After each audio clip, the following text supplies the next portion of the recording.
ਮੁਰਦਾਬਾਦ ਰੁਜ਼ਗਾਰ ਦਿਓ ਜਾਂ ਫਿਰ ਗੋਲੀ ਮਾਰ ਦਿਓ ਜਾਂ ਸਾਨੂੰ ਰੁਜ਼ਗਾਰ ਦਿਓ ਜਾਂ ਫਿਰ ਗੋਲੀ ਮਾਰ ਦਿਓ ਜਾਂ ਸਾਨੂੰ ਰੁਜ਼ਗਾਰ ਦਿਓ ਜਾਂ ਫਿਰ ਗੋਲੀ ਮਾਰ ਦਿਓ ਪ੍ਰਸ਼ਾਸਨ ਮੁਰਦਾਬਾਦ ਮੁਰਦਾਬਾਦ ਮੁਰਦਾਬਾਦ ਸਰਕਾਰ ਮੁਰਦਾਬਾਦ ਮੁਰਦਾਬਾਦ ਮੁਰਦਾਬਾਦ ਸਰਕਾਰ ਮੁਰਦਾਬਾਦ ਮੁਰਦਾਬਾਦ ਮੁਰਦਾਬਾਦ। ਬੇਰੁਜ਼ਗਾਰ ਅਧਿਆਪਕ ਅੱਜ ਫਿਰ ਚੰਡੀਗੜ੍ਹ 'ਚ ਸਰਕਾਰ ਕੋਲੋਂ ਨੌਕਰੀਆਂ ਲੈਣ ਆਏ ਸੀ, ਪਰ ਨੌਕਰੀਆਂ ਮਿਲਣ ਦੀ ਥਾਂ ਅੱਜ ਫਿਰ ਉਹਨਾਂ ਨੂੰ ਸਰਕਾਰ ਵੱਲੋਂ ਅੰਗੂਠਾ ਦਿਖਾਇਆ ਗਿਆ।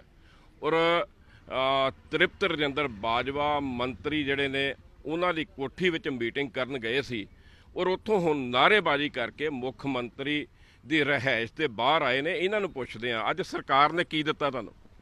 ਸਰ, ਜਿਹੜਾ 3.5 ਸਾਲ ਤੋਂ ਲਗਾਤਾਰ ਲਾਰਾ ਮਿਲਦਾ ਆ ਰਿਹਾ ਪੰਜਾਬ ਦੇ ਲੋਕਾਂ ਨੂੰ, ਬੇਰੁਜ਼ਗਾਰਾਂ ਨੂੰ, ਉਹੀ ਲਾਰਾ ਫਿਰ ਸਾਨੂੰ ਪਟਿਆਲਾ ਪ੍ਰਸ਼ਾਸਨ ਵੱਲੋਂ ਅੱਜ ਦੇ ਕੇ ਭੇਜਿਆ ਸੀ ਚੰਡੀਗੜ੍ਹ ਕਿ ਸਬ ਕਮੇਟੀ ਪੰਜਾਬ ਸਰਕਾਰ ਦੀ ਜਿਹੜੀ ਬਣਾਈ ਹੋਈ ਹੈ ਉਹਦੇ ਨਾਲ ਤੁਹਾਡੀ ਮੀਟਿੰਗ ਹੋਣੀ ਹੈ।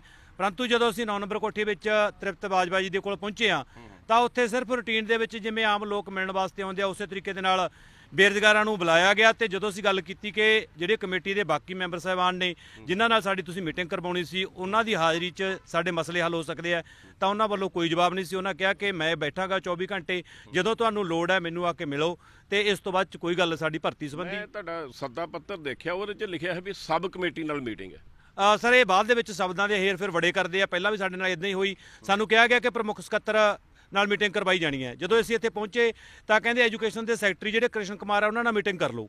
ਉਹਨਾਂ ਨਾਲ ਲਗਾਤਾਰ ਅਸੀਂ ਮੀਟਿੰਗਾਂ ਕਰਦੇ ਆ ਰਹੇ ਹਾਂ। ਅਜੇ ਤੱਕ 3.5 ਸਾਲ ਦੇ ਵਿੱਚ ਪੰਜਾਬ ਦੇ ਵਿੱਚ ਕੋਈ ਭਰਤੀ ਨਹੀਂ ਕੀਤੀ ਗਈ ਤੇ ਅੱਜ ਵੀ ਇਸੇ ਤਰ੍ਹਾਂ ਹੀ ਵਾਪਰਿਆ। ਇਹ ਕਹਿੰਦੇ ਵੀ ਜਿਹੜੀ ਸਬ ਕਮੇਟੀ ਬਣਾਈ ਹੋਈ ਆ, ਸਾਨੂੰ ਇਹ ਸੀ ਉਹਦੇ ਵਿੱਚ ਪਰਸੋਨਲ ਡਿਪਾਰਟਮੈਂਟ ਵੱਲੋਂ ਹੋਣਗੇ, ਫਾਈਨਾਂਸ ਵੱਲੋਂ ਹੋਣਗੇ ਜਾਂ ਐਜੂਕੇਸ਼ਨ ਵੱਲੋਂ, ਹੈਲਥ ਵੱਲੋਂ ਹੋਣਗੇ, ਜਿੱਥੇ ਸਾਡੀਆਂ ਭਰਤੀਆਂ ਸੰਬੰਧੀ ਕੋਈ ਪ੍ਰੋਸੈਸ ਚਲਾਇਆ ਜਾਵੇ, ਪੋਸਟਾਂ ਦੀ ਜਿਹੜਾ ਇਨਕਰੀਜ਼ਿੰਗ ਵਾਸਤੇ, ਏਜ ਰਿਲੈਕਸੇਸ਼ਨ ਵਾਸਤੇ ਕੋਈ ਮਸਲਾ ਸਰਕਾਰ ਹੱਲ ਕਰੇ। ਪਰੰਤੂ ਇੱਥੋਂ ਜਦੋਂ ਪਹੁੰਚੇ ਤਾਂ ਇਕੱਲੇ ਉਹੀ ਤ੍ਰਿਪਤ ਬਾਜਵਾ ਜੀ ਬੈਠੇ ਆ, ਕੋਈ ਸਬ ਕਮੇਟੀ ਨਹੀਂ। ਤੇ ਉਹਨਾਂ ਨੇ ਕਿਹਾ ਕਿ ਇਹ ਤਾਂ ਸਿਰਫ ਕੱਚੇ ਕਾਮਿਆਂ ਨੂੰ ਪੱਕੇ ਕਰਨ ਵਾਸਤੇ ਆ। ਤਾਂ ਸਾਡੇ ਵਾਸਤੇ ਬਹੁਤ ਦੁੱਖ ਦੀ ਗੱਲ ਹੈ ਕਿ 3.5 ਸਾਲਾਂ ਦੇ ਵਿੱਚ ਬੇਰੁਜ਼ਗਾਰਾਂ ਨੂੰ ਭਰਤੀ ਕਰਨ ਵਾਸਤੇ ਅਜੇ ਤੱਕ ਕੋਈ ਕਮੇਟੀ ਨਹੀਂ ਤੈਅ ਕੀਤੀ ਗਈ। ਸੀਐਮ ਸਾਹਿਬ ਦਾ ਤਾਂ ਰੱਬ ਹੀ ਰੱਖਿਆ ਕਿ ਕਦੇ ਬੇਰੁਜ਼ਗਾਰਾਂ ਨੂੰ ਜਾਂ ਪੰਜਾਬ ਦੇ ਲੋਕਾਂ ਨੂੰ ਅਜੇ ਤੱਕ ਮਿਲੇ ਨਹੀਂ ਜੀ। ਸੋ ਅੱਜ ਫਿਰ ਮੀਟਿੰਗ ਫੇਲ ਰਹੀ, ਬੇਸਿੱਟਾ ਰਹੀ। ਲੱਗਦਾ ਵੀ ਹੋਰ ਸਵਾ ਕੁ ਸਾਲ ਰਹਿ ਗਿਆ, ਕੋਈ ਨੌਕਰੀਆਂ ਮਿਲਣਗੀਆਂ ਤੁਹਾਨੂੰ? ਨਹੀਂ ਜੀ, ਅਸੀਂ ਪੰਜਾਬ ਦੇ ਵਿੱਚੋਂ ਕੋਈ ਮਾਨਸਾ ਤੋਂ ਆਇਆ, ਕੋਈ ਕਿੱਥੋਂ, ਕੋਈ ਪਟਿਆਲੇ ਤੋਂ, ਕੋਈ ਨਾਭੇ ਤੋਂ, ਪਿੰਡਾਂ ਤੋਂ, ਕਿਵੇਂ ਹੋ ਕੇ ਅਸੀਂ ਇੱਥੇ ਆਏ ਹਾਂ। ਪਰ ਹੈਰਾਨਗੀ ਦੀ ਗੱਲ ਤਾਂ ਇਹ ਹੈ ਕਿ ਸਾਨੂੰ ਇੱਥੇ ਆ ਕੇ ਇਹ ਸੁਣਨਾ ਪੈ ਰਿਹਾ ਕਿ ਅੱਜ ਤੁਹਾਡੀ ਮੀਟਿੰਗ ਹੈ। ਅੱਛਾ, ਸਾਨੂੰ ਇਹ ਪੁੱਛਿਆ ਜਾਂਦਾ ਉੱਥੇ ਕਿ ਤੁਹਾਡੀ ਅੱਜ ਮੀਟਿੰਗ ਰੱਖੀ ਗਈ ਆ। ਸਾਨੂੰ ਬੜੀ ਇੱਥੇ ਸ਼ਰਮਿੰਦਗੀ ਦੀ ਗੱਲ ਆ ਕਿ ਸਾਡੀ ਕੋਈ ਸੁਣਵਾਈ ਹੀ ਨਹੀਂ ਹੈਗੀ। ਸਾਨੂੰ ਉੱਥੋਂ ਸਬ ਕਮੇਟੀ ਕਹਿ ਕੇ ਤੁਰਿਆ ਗਿਆ, ਸਾਨੂੰ ਭੇਜਿਆ ਗਿਆ ਕਿ ਤੁਹਾਡੀ ਸਬ ਕਮੇਟੀ ਨਾਲ ਮੀਟਿੰਗ ਹੈ, ਪਰ ਇੱਥੇ ਕੋਈ ਹਜੇ ਤੱਕ ਸਬ ਕਮੇਟੀ ਬਣੀ ਨਹੀਂ। ਪੌਣੇ 4 ਸਾਲ ਸ਼ਰਮਿੰਦਗੀ ਮਿਲੀ ਹੈ, ਕਿਤੇ ਖੁਸ਼ੀ ਮਿਲੇਗੀ? ਦੇਖੋ, ਜਿਸ ਹਿਸਾਬ ਨਾਲ ਸਰਕਾਰ ਚੱਲ ਰਹੀ ਆ, ਉਮੀਦ ਬਹੁਤ ਘੱਟ ਹੈ, ਪਰ ਫਿਰ ਵੀ ਕਹਿੰਦੇ ਹੁੰਦੇ ਨੇ ਵੀ ਆਸ ਤੇ ਦੁਨੀਆ ਕਾਇਮ ਆ।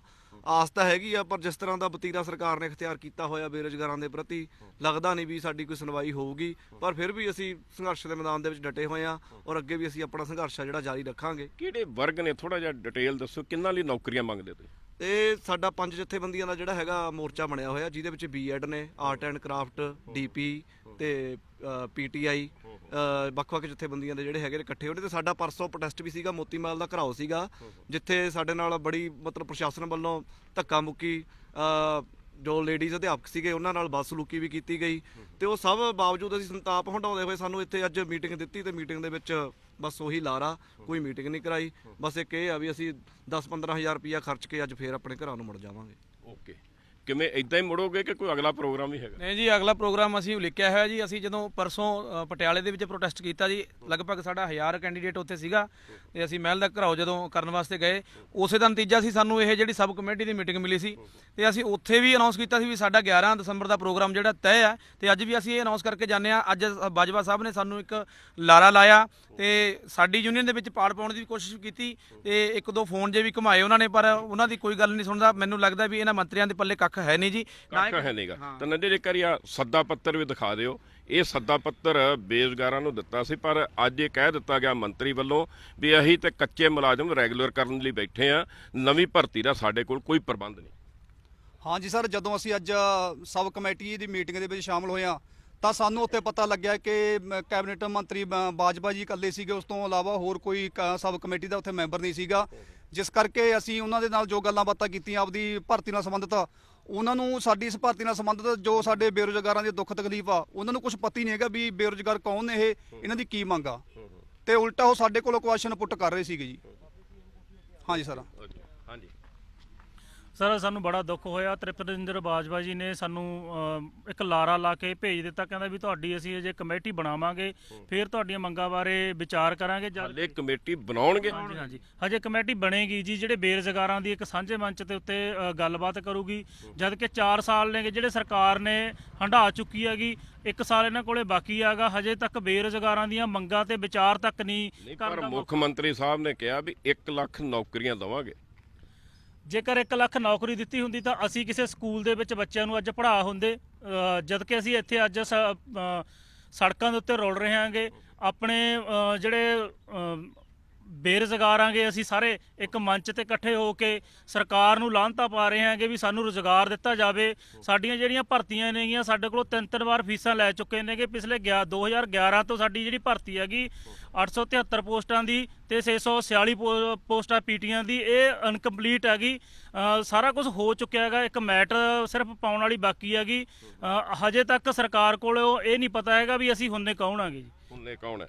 ਸੁਖਵਿੰਦਰ ਜੀ, ਤੁਹਾਨੂੰ ਪਿਛਲੇ ਪੌਣੇ 4 ਸਾਲਾਂ ਤੋਂ ਨਾਅਰੇ ਲਾਉਂਦੇ ਹੀ ਦੇਖਿਆ, ਥੋੜਾ ਬਰੀਫ ਕਰੋ ਕਿੰਨੇ ਤੁਸੀਂ ਬੇਰੁਜ਼ਗਾਰ ਟੀਚਰ ਜੇ, ਕਿੰਨੇ ਓਵਰਏਜ ਹੋ ਗਏ ਜੇ, ਔਰ ਕੀ ਅਗਲੀ ਆਸ ਹੈ? ਸਰ ਜੀ, ਮੈਂ ਪਹਿਲਾਂ ਅਸੀਂ ਇਕੱਲੇ ਤੌਰ ਤੇ ਪ੍ਰੋਟੈਸਟ ਕਰਦੇ ਸੀਗੇ। ਸਾਨੂੰ ਲੱਗਦਾ ਸੀ ਕਿ ਸ਼ਾਇਦ ਇਸ ਤਰੀਕੇ ਦੇ ਨਾਲ ਸਰਕਾਰ ਸਾਡੀ ਗੱਲ ਸੁਣੇ, ਪਰੰਤੂ ਸਰਕਾਰ ਕੋਲੇ ਬਹਾਨਾ ਆਉਂਦਾ ਸੀ ਕਿ ਅਸੀਂ ਕਿਹਦੇ ਨਾਲ ਮੀਟਿੰਗ ਕਰੀਏ। ਤਾਂ ਅਸੀਂ ਇਹ ਗੱਲ ਸੋਚਿਆ ਕਿ ਸਰਕਾਰ ਵਾਸਤੇ ਸੌਖਾ ਕਰ ਦਈਏ, ਸਾਰੇ ਬੇਰੁਜ਼ਗਾਰ ਇੱਕ ਥਾਂ ਤੇ ਇਕੱਠੇ ਹੋਏ ਆ।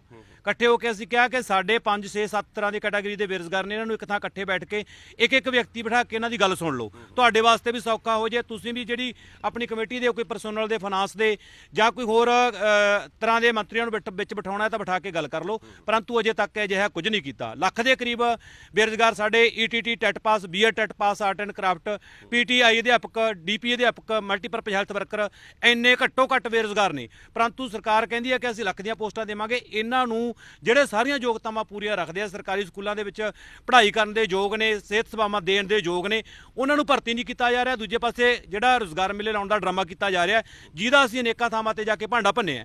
4.5 ਸਾਲ ਪੌਣੇ 4 ਸਾਲ ਦੇ ਕਰੀਬ ਸਮਾਂ ਹੋ ਗਿਆ ਸਰਕਾਰ ਬਣੀ ਨੂੰ। ਜੇਕਰ ਪੰਜਾਬ ਸਰਕਾਰ ਅਜੇ ਤੱਕ 4 ਸਾਲਾਂ ਦੇ ਵਿੱਚ ਭਰਤੀ ਪ੍ਰਕਿਰਿਆ ਸ਼ੁਰੂ ਨਹੀਂ ਕਰ ਸਕੀ, ਅੱਜ ਬਾਜਵਾ ਸਾਹਿਬ ਕਹਿੰਦੇ ਆ ਕਿ ਅਸੀਂ ਕਮੇਟੀ ਬਣਾਵਾਂਗੇ, ਤਾਂ ਜਿਵੇਂ ਅਸੀਂ 1984 ਦੇ ਇਨਸਾਫ ਦੀ ਮੰਗ ਦੀ ਗੱਲ ਕਰਦੇ ਆ ਜਾਂ ਵੱਖ-ਵੱਖ ਸਮੇਂ ਤੇ ਗੁਜਰਾਤ ਵਿੱਚ ਕੁਝ ਵਾਪਰਿਆ ਉਹਨਾਂ ਦੇ ਇਨਸਾਫ ਦੀ ਆਸ ਕਰਦੇ ਆ, ਤਾਂ ਇਹ ਜਿਹੜੀਆਂ ਕਮੇਟੀਆਂ ਬਣਦੀਆਂ ਨੇ, ਇਹਨਾਂ ਕਮੇਟੀਆਂ ਦੇ ਸਮੇਂ ਲੰਘ ਜਾਂਦੇ ਆ, ਬੇਰੁਜ਼ਗਾਰਾਂ ਨੂੰ ਭਰਤੀ ਨਹੀਂ ਕੀਤਾ ਜਾਂਦਾ। ਸਾਡੇ ਕੋਲੇ 2011 ਵਾਲੇ ਸਾਥੀ ਖੜੇ ਆ, 2006 ਚ ਭਰਤੀ ਹੋਈ ਆ, ਉਸ ਤੋਂ ਬਾਅਦ ਚ ਭਰਤੀ ਨਹੀਂ ਹੋਈ, ਅਜੇ ਤੱਕ ਉਹ ਸਾਥੀ ਖੜੇ ਆ। ਜੇ 15-20 ਸਾਲਾਂ ਦੇ ਵਿੱਚ ਵੀ ਭਰਤੀ ਨਹੀਂ ਕੀਤੀ ਤਾਂ ਇਸ ਤੋਂ ਸਪਸ਼ਟ ਹੁੰਦਾ ਕਿ ਸਰਕਾਰ ਜਿਹੜਾ ਘਰ ਰੁਜ਼ਗਾਰ ਦੇਣ ਦੀ ਗੱਲ ਕਰਕੇ ਆਈ ਸੀ 4.5 ਸਾਲਾਂ ਦੇ ਪੌਣੇ 4 ਸਾਲਾਂ ਦੇ ਸਮੇਂ ਦੇ ਵਿੱਚ, ਇਹ ਵੀ ਆਪਣੀਆਂ ਸਾਰੇ ਕੀਤੇ ਵਾਅਦਿਆਂ ਚੋਂ ਅਸਫਲ ਹੋ ਚੁੱਕੀ ਹੈ। ਬੇਰੁਜ਼ਗਾਰਾਂ ਨੂੰ ਰੁਜ਼ਗਾਰ ਨਹੀਂ ਦੇ ਰਹੀ, ਤਾਂ ਕਰਕੇ ਅੱਜ ਤੁਸੀਂ ਵੇਖ ਰਹੇ ਹੋ ਵੱਡੀ ਗਿਣਤੀ ਦੇ ਵਿੱਚ ਬੇਰੁਜ਼ਗਾਰ ਓਵਰ ਏਜ ਹੋ ਚੁੱਕੇ ਨੇ, ਏਜ ਰਿਲੈਕਸੇਸ਼ਨ ਦੀ ਮੰਗ ਕਰਦੇ ਆ। ਬਾਜਵਾ ਸਾਹਿਬ ਨੇ ਵੀ ਇਹ ਗੱਲ ਕਹੀ ਹੈ, ਆਪਣੀ ਸਰਕਾਰ ਦੀ ਨਾਕਾਮੀ ਆਪਣੇ ਮੂੰਹੋਂ ਬੋਲੀ ਹੈ ਕਿ ਅਸੀਂ ਵੀ ਚਾਹੁੰਦੇ ਹਾਂ ਕਿ ਪੰਜਾਬ ਸਰਕਾਰ ਘੱਟੋ ਘੱਟ 3 ਸਾਲ ਦੀ ਏਜ ਰਿਲੈਕਸੇਸ਼ਨ ਦੇਵੇ। 3 ਸਾਲ ਤੋਂ ਮਤਲਬ ਕਿ ਜਦੋਂ ਤੱਕ ਸਰਕਾਰ ਨੇ ਸਹੁੰ ਚੁੱਕੀ, ਉਹਨਾਂ ਕੈਂਡੀਡੇਟਸ ਨੂੰ ਸਰਕਾਰ ਮੰਨਦੀ ਹੈ ਕਿ ਸਾਡੀ ਬਦੌਲਤ ਇਹ ਕੈਂਡੀਡੇਟ ਓਵਰੇਜ ਹੋਏ ਆ। ਤਾਂ ਜਿਹੜੇ ਇਹਨਾਂ ਸਮਿਆਂ ਦੇ ਵਿੱਚ ਓਵਰੇਜ ਹੋ ਗਏ, ਕਰੀਬ 2-3% ਦੇ ਕਰੀਬ ਇਹਨਾਂ ਸਾਰੇ ਬੇਰੁਜ਼ਗਾਰਾਂ ਦੇ ਵਿੱਚ ਉਹ ਕੈਂਡੀਡੇਟਸ ਨੇ ਜਿਨ੍ਹਾਂ ਨੂੰ ਅਪਲਾਈ ਕਰਨ ਦਾ ਮੌਕਾ ਵੀ ਨਹੀਂ ਮਿਲਣਾ। ਜੇ ਖੁਦਾ ਨਾ ਖਾਸਤਾ ਕਦੇ ਨਾ ਕਦੇ ਸਰਕਾਰ ਭੁੱਲ ਭੁਲੇਖੇ ਪੋਸਟਾਂ ਕੱਢਦੀ ਵੀ ਹੈ, ਸੰਭਾਵਨਾ ਬਹੁਤ ਘੱਟ ਹੈ, ਫਿਰ ਵੀ ਜੇ ਇੱਕ ਪੋਸਟਾਂ ਕੱਢਦੀ ਹੈ ਤਾਂ ਇੰਨੇ ਕੈਂਡੀਡੇਟਸ ਨੂੰ ਅਪਲਾਈ ਕਰਨ ਦਾ ਮੌਕਾ ਹੀ ਨਹੀਂ ਮਿਲਣਾ। ਜਿਹੜੀ ਸਾਡੀ ਮੰਗ ਭਰਤੀ ਦੀ ਹੋਣੀ ਚਾਹੀਦੀ ਸੀ, ਉਹਦੇ ਨਾਲ ਅਸੀਂ ਇੱਕ ਨਵੀਂ ਮੰਗ ਕਰ ਰਹੇ ਹਾਂ ਕਿ ਓਵਰੇਜ ਸਾਡੇ ਜਿਹੜੇ ਬੁੱਢੇ ਹੋ ਚੁੱਕੇ ਨੇ ਉਹਨਾਂ ਨੂੰ ਨਵੀਆਂ ਮੰਗਾਂ ਜੁੜ ਗਈਆਂ। ਸੁਖਵਿੰਦਰ ਜੀ, ਹੁਣ ਇਹ ਦੱਸੋ, ਬੜਾ ਤੁਸੀਂ ਗੰਭੀਰ ਮੁੱਦਾ ਦੱਸਿਆ, ਸਾਰੇ ਨੌਜਵਾਨ ਜੇ, ਪੜ੍ਹੇ ਲਿਖੇ ਜੇ, ਹਾਇਰ ਕੁਆਲੀਫਾਈਡ ਜੇ, ਕੀ ਲੱਗਦਾ? ਦੇਖੋ ਸਵਾ ਕੁ ਸਾਲ ਰਹਿ ਗਿਆ ਸਰਕਾਰ ਦਾ, ਆਪਾਂ ਇਹ ਸਕਦੇ 6 ਮਹੀਨੇ ਰਹਿ ਗਏ, ਉਸ ਤੋਂ ਬਾਅਦ ਫਿਰ ਇਲੈਕਸ਼ਨ ਚੱਲਣੀ, ਕੋਡ ਲੱਗ ਜਾਣੇ ਆ। ਹੁਣ ਕਿਵੇਂ ਤੁਸੀਂ ਨੌਕਰੀਆਂ ਲੈਣ ਲਈ ਕੀ ਰਣਨੀਤੀ ਬਣਾ ਰਹੇ ਜੇ? ਤੁਸੀਂ ਸਾਰਾ ਕੁਝ ਤਾਂ ਕਰ ਲਿਆ, ਟੈਂਕੀਆਂ ਦੇ ਚੜ੍ਹ ਲੀਆਂ, ਮਰਨ ਵਰਤ, ਭੁੱਖ ਹੜਤਾਲ, ਡਾਂਗਾਂ ਖਾ ਲੀਆਂ, ਹੁਣ ਕੀ ਕਰੋਗੇ? ਅਸੀਂ 3.5 ਸਾਲ ਦੇ ਵਿੱਚ ਵੇਖ ਲਿਆ ਕਿ ਇਹਨਾਂ ਨੂੰ ਕੋਈ ਫਰਕ ਨਹੀਂ ਪੈਂਦਾ, ਕਾਂਗਰਸ ਸਰਕਾਰ ਨੂੰ ਫਰਕ ਨਹੀਂ ਪੈਂਦਾ। ਕਿਸੇ ਦਾ ਧੀ ਪੁੱਤ ਮਰਦਾ, ਨਹਿਰ 'ਚ ਸਾਲ ਮਰਦਾ, ਟੈਂਕੀ ਤੇ ਮਰਦਾ ਹੈ, ਜਾਂ ਕਿਸੇ ਰੇਲਵੇ ਟਰੈਕ ਤੇ ਮਰਦਾ, ਆਤਮ ਹੱਤਿਆ ਕਰਦਾ, ਜਿਵੇਂ ਸਾਡਾ ਸਾਥੀ ਲੇਟੈਸਟ ETT ਵਾਲਾ ਸਾਥੀ ਤੁਸੀਂ ਦੇਖਿਆ ਹੋਣਾ, ਕੱਲ ਇੱਕ ਖੁਦਕੁਸ਼ੀ ਕਰ ਗਿਆ, ਪਹਿਲਾਂ ਜਗਸੀਰ ਚੱਕ ਭਾਈ ਕੇ ਕੀਤਾ ਸੀ। ਇਹ ਸਾਰੇ ਕੁਝ ਤੋਂ ਅਸੀਂ ਇੰਨਾ ਕੁ ਸਭ ਕੁਝ ਜ਼ਰੂਰ ਸਿੱਖਿਆ ਕਿ ਸਰਕਾਰਾਂ ਨੂੰ ਇਸ ਗੱਲ ਦਾ ਕੋਈ ਫਰਕ ਨਹੀਂ ਪੈਣ ਲੱਗਿਆ ਤੇ ਅਸੀਂ ਹੁਣ ਮਰਾਂਗੇ ਨਹੀਂ। ਅਸੀਂ ਆਤਮ ਹੱਤਿਆ ਨਹੀਂ ਕਰਾਂਗੇ, ਟੈਂਕੀਆਂ ਤੇ ਨਹੀਂ ਚੜਾਂਗੇ, ਖੁਦਕੁਸ਼ੀਆਂ ਨਹੀਂ ਕਰਾਂਗੇ। ਤਾਂ ਹੁਣ ਜਿੱਥੇ ਕਿਤੇ ਜਿਵੇਂ ਪਹਿਲਾਂ ਅਸੀਂ ਲੋਕ ਸਭਾ ਚੋਣਾਂ ਦੇ ਵਿੱਚ ਕਾਂਗਰਸ ਦੇ ਉਮੀਦਵਾਰਾਂ ਨੂੰ ਜਾਂ ਪਾਰਟੀਆਂ ਦੇ ਉਮੀਦਵਾਰਾਂ ਨੂੰ ਘੇਰ ਕੇ ਸਵਾਲ ਪੁੱਛੇ ਸੀ ਕਿ ਸਾਡਾ ਰੋਜ਼ਗਾਰ ਕਿੱਥੇ ਹੈ, ਤਾਂ ਹੁਣ ਜਲਦੀ ਚੋਣਾਂ ਦਾ ਐਲਾਨ ਹੋਣ ਵਾਲਾ, ਉਦੋਂ ਅਸੀਂ ਇਹ ਸਵਾਲ ਪੁੱਛਾਂਗੇ। ਤੇ ਜਿਹੜੇ ਲੋਕ ਪਹਿਲਾਂ ਹੱਥ ਜੋੜਦੇ ਸੀ ਇਹ ਹੱਥ ਉਹਨਾਂ ਦੇ ਗਲਾਂ ਨੂੰ ਜਾਣਗੇ। ਜਦੋਂ ਉਮੀਦਵਾਰਾਂ ਨੇ ਪਿੰਡਾਂ ਦੇ ਵਿੱਚ ਵੋਟਾਂ ਮੰਗਣ ਸਾਡੇ ਕੋਲੇ ਆਉਣਾ ਹੈ ਤਾਂ ਅਸੀਂ ਉਹ ਦੱਸਾਂਗੇ ਜਿਹੜੇ ਚੋਣ ਵਾਅਦੇ ਕੀਤੇ ਸੀ ਤੁਹਾਡੇ ਚੋਣ ਮੈਨੀਫੈਸਟੋ ਦੇ ਵਿੱਚ 2500 ਬੇਰੁਜ਼ਗਾਰੀ ਭੱਤਾ ਸੀ ਉਹ ਕਿਹਨੂੰ ਮਿਲਿਆ, ਸਾਨੂੰ ਘਰ ਘਰ ਰੋਜ਼ਗਾਰ ਕਿੱਥੇ ਮਿਲਿਆ, ਸਾਡੇ ਪਿੰਡ ਦੇ ਵਿੱਚ ਦਿਖਾਓ ਕਿਹੜੇ ਪਿੰਡ ਦੇ ਵਿੱਚ ਰੋਜ਼ਗਾਰ ਮਿਲਿਆ। ਅਸੀਂ ਇਸ ਰਸਤੇ ਨੂੰ ਛੱਡ ਕੇ, ਖੁਦਕੁਸ਼ੀਆਂ ਦੇ ਰਸਤੇ ਨੂੰ ਛੱਡ ਕੇ ਇਹਨਾਂ ਸਰਕਾਰਾਂ ਦੇ ਨਾਲ ਸਿੱਧਾ ਸਵਾਲ ਪੁੱਛਣ ਦੀ ਰਵਾਇਤ ਜਿਹੜੀ ਪਹਿਲਾਂ ਸ਼ੁਰੂ ਕੀਤੀ ਇਹਨੂੰ ਤੇਜ਼ ਕਰਾਂਗੇ ਆਉਂਦੇ ਸਮੇਂ ਦੇ ਵਿੱਚ। ਤੇਜ਼ ਕਰਾਂਗੇ। ਸੋ ਬੇਰੁਜ਼ਗਾਰਾਂ ਦਾ ਕਹਿਣਾ ਆ ਵੀ ਹੁਣ ਨਾ ਮਰਨ ਵਰਤ ਰੱਖਾਂਗੇ, ਨਾ ਭੁੱਖ ਹੜਤਾਲਾਂ ਕਰਾਂਗੇ, ਨਾ ਮਰਾਂਗੇ, ਨਾ ਟੈਂਕੀਆਂ ਤੇ ਚੜਾਂਗੇ, ਨਾ ਆਤਮ ਹੱਤਿਆ ਕਰਾਂਗੇ, ਪਰ ਉਹਨਾਂ ਲੀਡਰਾਂ ਨੂੰ ਵੋਟਾਂ ਦੌਰਾਨ ਪੁੱਛਾਂਗੇ ਜਿਨ੍ਹਾਂ ਨੇ ਸਾਨੂੰ ਇਹ ਭੁਲਾਵੇ ਦੇ ਕੇ ਵੋਟਾਂ ਲਈਆਂ ਸੀ ਵੀ ਜੇ ਅਸੀਂ ਮੁੱਖ ਮੰਤਰੀ ਬਣ ਗਏ, ਜੇ ਅਸੀਂ ਮੰਤਰੀ ਬਣ ਗਏ, ਜੇ ਅਸੀਂ ਐਮਐਲਏ ਬਣ ਗਏ ਤੇ ਤੁਹਾਡੇ ਘਰ ਘਰ ਆ ਕੇ ਨੌਕਰੀਆਂ ਦੇਵਾਂਗੇ। ਕੈਮਰਾਮੈਨ ਧਨੰਜੇ ਸ਼ਰਮਾ ਦੇ ਨਾਲ ਤਰਲੋਚਨ ਸਿੰਘ, PTC ਨਿਊਜ਼, ਚੰਡੀਗੜ੍ਹ।